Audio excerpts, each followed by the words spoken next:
Richard A. McMenamin II. Time to address the people of the state of New Hampshire about a very, very serious case here in the state concerning child murder. And that would be the Harmony Montgomery case.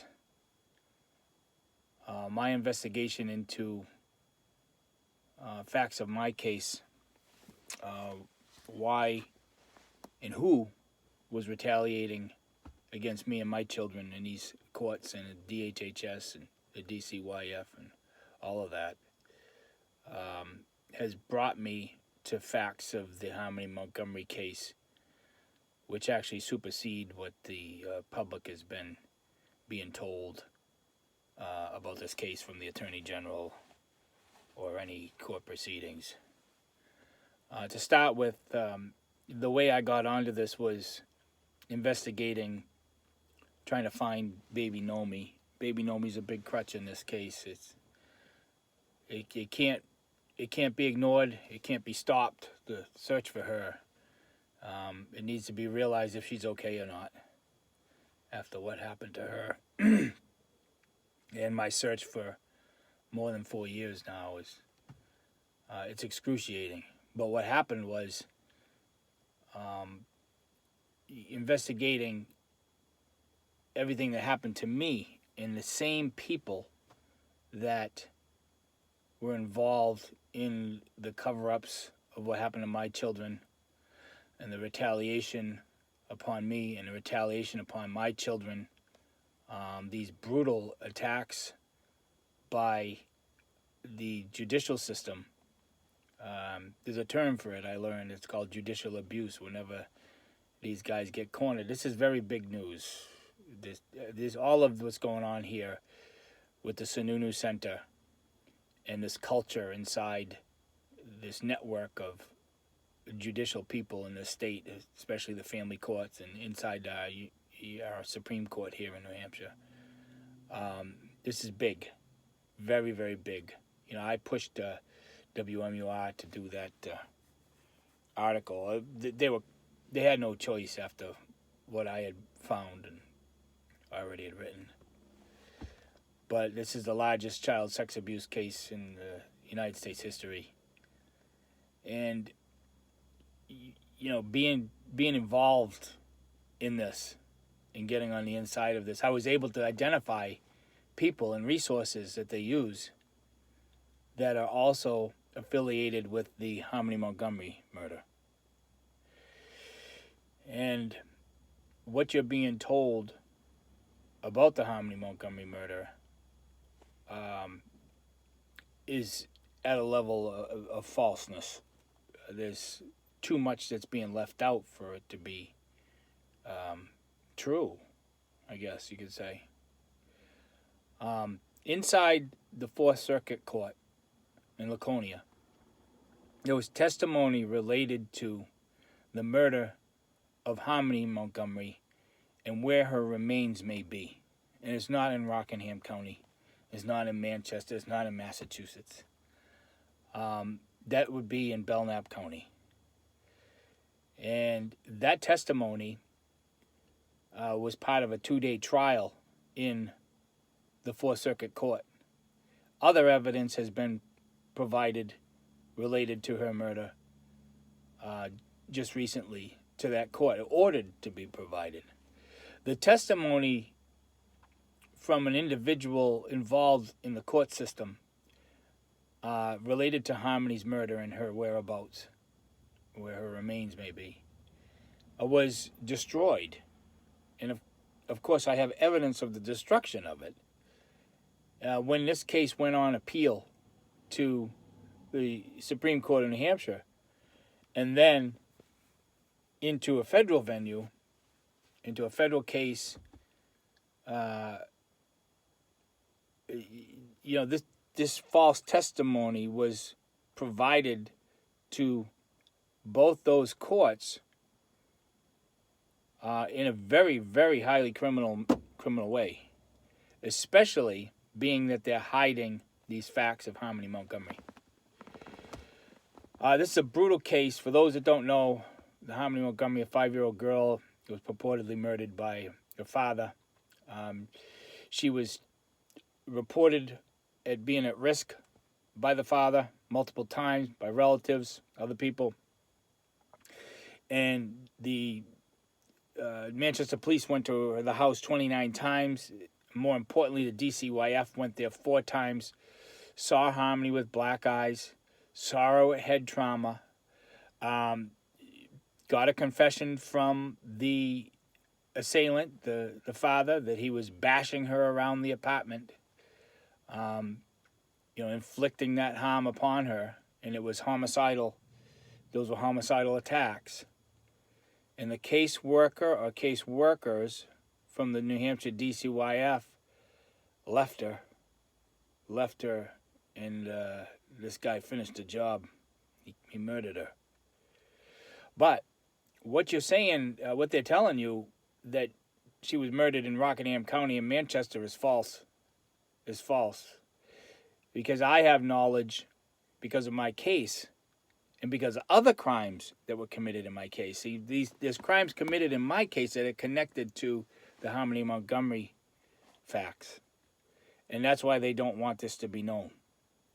But I can tell you that in November of 2019, just hours or days before her reported murder, was what they're telling you, some of the evidence that I've been able to come by is that they were living in Belknap County in their car, and they had a routine of associating with individuals at night up there.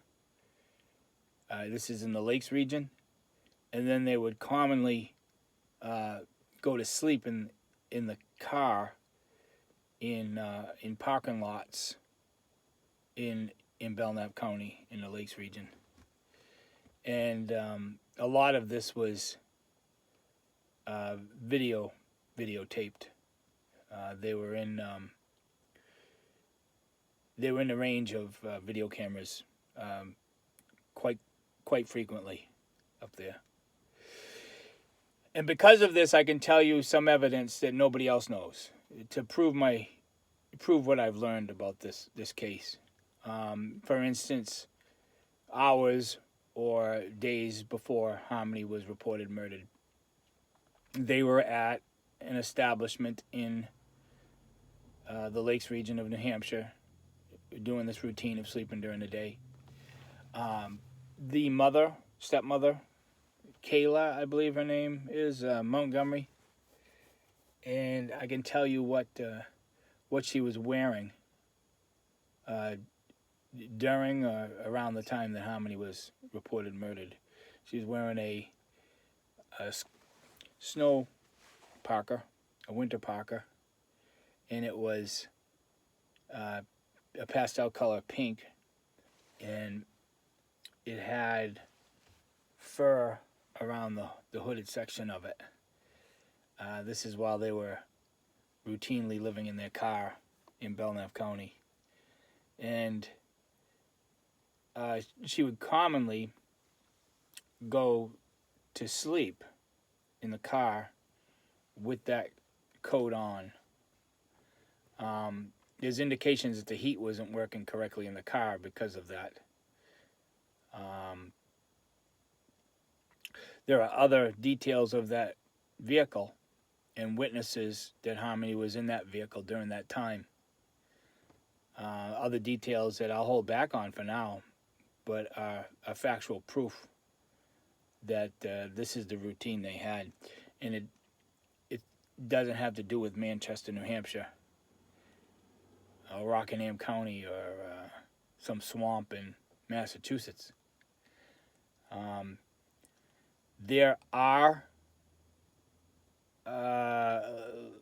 it's easily presumed, that the reports were made about her being at risk up there, and those reports were made to the Laconia District DCYF during that time period, and that they were tracking her, and they clearly know that